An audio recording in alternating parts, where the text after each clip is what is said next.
এখন আমি পড়তে যাব কোথায়, এখন আমি এ করব কি করে, ওটা করব কি করে, এখন আমি খাবো কি করে, এখন আমি মুতবো কি করে, এখন আমি ঘুমাবো কি করে।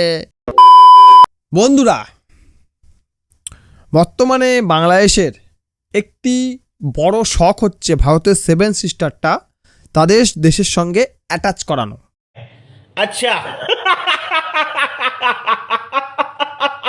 তাদের শখ হয়েছে কারণ তারা চাইছে তাদের যে এই রংপুর ডিস্ট্রিক্ট আর এই চিত্তগং ডিস্ট্রিক্ট, এই দুটো ডিভিশন যেন ভারতের সঙ্গে মার্চ হয়ে যায়, ভারতের 7 সিস্টার থেকে 9 সিস্টার হয়ে যায়।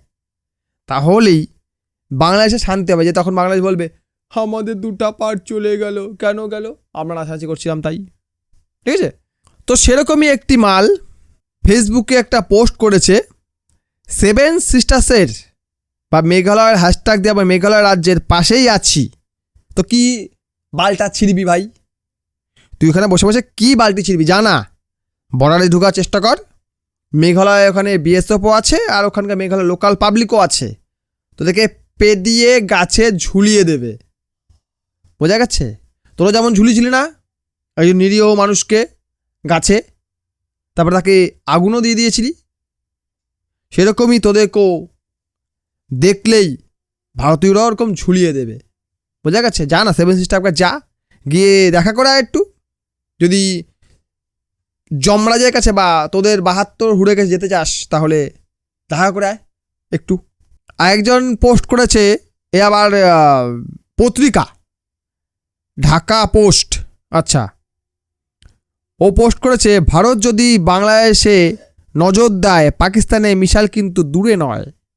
হ্যাঁ, পাকিস্তানে মিসাইলের দৌড় আমরা জানি।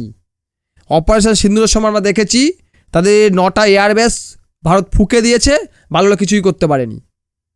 ঠিক আছে, বাংলা কিছু করতে পারেনি। টার্কি থেকে ডোর এনে হামলা করেছিল কিছুটা, একটাও তো টার্গেটে গিয়ে ফাটেনি। আর যে কটা মিসাইল তারা মেরেছিল তাদের ভূমিতে কিছু পড়ে গেছে, আর যে কটা এদিকে এসছিল মাঝপথে বন্ধ হয়ে গিয়ে মাটিতে পড়ে গেছে। সব চাইনিজ মেড ছিল বা তুর্কির কাছে ধার নেওয়া ছিল, তুর্কি তো সেরকম বানাতে পারছে না, নিজেই তো খেতে পারছে না ঠিক করে, কী করে বানাবে। এখন ভারতে হাতে পায়ে হচ্ছে আমাদের গম দাও, আমাদের গম দাও, আমরা খেয়ে পাচ্ছি। তো পাকিস্তানের মিসাইলের দৌড় আমরা জানি। হ্যাঁ, ওই লুঙ্গির নিচে যে মিসাইল থাকে ওই মিসাইল দিয়ে যুদ্ধ করা যায় কিনা আমার জানা নেই, যদি করা যেতে পারে তাহলে তোদের কাছে অনেক আছে ভাই, তবে দম নেই কিছুই। বোঝা গেছে? তা যেই পাকিস্তানের মিসাইলে ভয় দেখি আমাদের লাভ নেই। তোরা তোদের কথা ভাব, পাকিস্তান তোদেরকে সাপোর্ট করবে, তারপর তোদের যুদ্ধ করবি, ওইসব ভুলে যা। পাকিস্তান নিজেকেই বাঁচাতে পারে না, তোদেরকেই বাঁচাবে। আরেকজন পোস্ট করেছে বাংলাদেশে অবৈধ ভারতীয়দের পালানোর হিড়িক, পাশে একটা ছবিও দিয়েছে, এয়ারপোর্টের ছবি দিয়েছে। তো বাংলাদেশে যদি অবৈধ ভারতীয় থেকে থাকে তাদেরকে কুকুরের মতো দৌড় করিয়ে করিয়ে মার।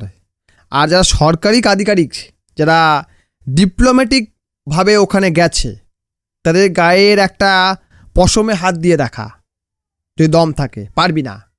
আরেকজন ওখানকার নাকি কি উপদেষ্টা আসিফ নজরুল, উনি বলছে বাংলাদেশে 26 লাখ ভারতীয় অবৈধভাবে চাকরি করে। 26 লাখ, 26 জনের নাম বল যারা অবৈধভাবে চাকরি করছে। 26 জনের নাম বল যারা অবৈধভাবে বাংলাদেশে রয়েছে। যদি থাকে সেরকম লোককে ভাগা, তোদের এই ব্যাপার, তোরা ভাগা। আরেকজন পোস্ট করেছে ভারতীয়দের জন্য ভিসা সার্ভিস বন্ধ করলো বাংলাদেশ। কিছুদিন আগে ভারত বাংলাদেশের জন্য বন্ধ করে দিয়েছে, বাংলাদেশ তাই বন্ধ করেছে। খুব ভালো স্টেপ। তাতে কি আমাদের রাতের ঘুম উড়ে গেছে? নিচে পোস্ট করেছে কি দেখি, তাতে কি আমাদের ঘুম উড়ে গেল নাকি? ভিসা নিয়ে কি আমরা ও দেশে গিয়ে ইস্যু করতে যাব নাকি? কারেক্ট, একদম সঠিক কথা। আমাদের ইস্যু করার জায়গা আছে এবং সেখানে আমরা ইস্যু করছি, এবং বর্ষার ঠিক আগেই বা বর্ষার সময় ইস্যু করে যে জমিয়ে রেখেছি ওই দুর্গন্ধযুক্ত জলের একটু গেট খুলে দেব। তাহলে ইস্যুটা গিয়ে যখন তোর দেশে যাবে না, একে গন্ধ, তারপরে একসঙ্গে এতগুলো মাল গেলে না একদম ভেসে যাবি। বুঝতে পেরেছিস? ভিসা নিয়ে তোর দেশে ইস্যু করতে যাওয়ার কোনো শখ নেই আমাদের। আর যে সকল মালগুলো বাংলাদেশ যায় কেন যায় জানি না, যারা যায় ওখানে আমি চাই তার জন্য না ফিরুক। ওরকম একটা দেশে যে যায়, যার যাওয়ার রুচি আছে, তাদের মানুষ বলতে ঘৃণা লাগে এইরকম একটা পরিস্থিতিতে। হ্যাঁ, যদি ওখানকার মানুষ ভারতপন্থী না হোক, অন্তত মানবিকতার দিক থেকে ভারতীয়দের সমান হতো, বা সমানও চাইছি না, সাধারণ যে মানবিকতা থাকে মানুষের স্বাভাবিক, সেটাও যদি থাকতো তাও মানতাম যে একটা দেশ যাদের মধ্যে মনুষ্যত্ব, বিবেক সব কিছু রয়েছে। কিন্তু ওটা বাংলাদেশ, যেখানে নিরীহ মানুষকে পিটিয়ে হত্যা করে জ্যান্ত পোড়ানো হয়, যেখানে মানুষের দিনে দুপুরে হত্যা করা হয়, যেখানে মানুষের সুরক্ষা নেই, যেখানে মানুষের ভালোবাসা নেই, যেখানে বিশ্বাস নেই, সেখানে কোনো মানুষ গিয়ে ঘুরতে পারে বা যেতে পারে বলে আমার মনে হয় না। বাংলাদেশের ভিসা বন্ধ হলো কি হলো না, বা তোরা দিলি কি দিলি না, তাতে ভারতে কিছু আসে যায় না, বুঝতে পেরেছিস?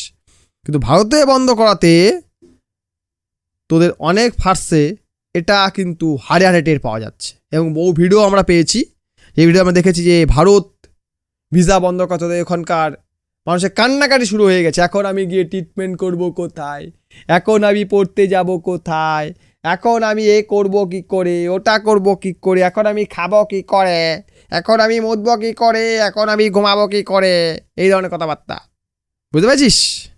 আরেকজন বলছে ভারতীয় দালালদের ভারতীয় রাজাকার বলুন। রাজাকার স্লোগানটি যেন আজ থেকে স্থায়ীভাবে ভারতীয় রাজাকারদের জন্য প্রযোজ্য হয়। তাহলে আমার কথা হচ্ছে যে ওখানে যদি 50% মানুষ এমন হয় যারা চাইছে তারা ভারতের সঙ্গে থাকতে চায়, ভারত তাদের বন্ধু, 50% মানুষ রয়েছে, তাহলে আমি চাইছি বাংলাদেশকে দু টুকরো করলে কেমন হয়? হ্যাঁ, বাংলাদেশকে যদি মাঝখানে কেটে দেই তাতে বেশ ভালোই হবে বলে মনে হয়। দু টুকরো হয়ে যাবে, তাহলে একটা হবে বালের দেশ, একটা হবে বাংলাদেশ। একটা বালের দেশ, বাল ছালরা থাকবে সেখানে, পৃথিবীর সবচেয়ে বুদ্ধিমান মানুষগুলো থাকবে, আরেকটা থাকবে ভারতীয়রা, যাদেরকে এরা দালাল বলছে, তারা থাকবে। তাতে বেশ সুন্দর হবে জিনিসটা। সেটা কেমন হয়? কাংলুসের দল, মূর্খের দল সব কটা, যাদের মাথায় এক ফোঁটা বুদ্ধি নাই, আছে শুধু গোড়ামি।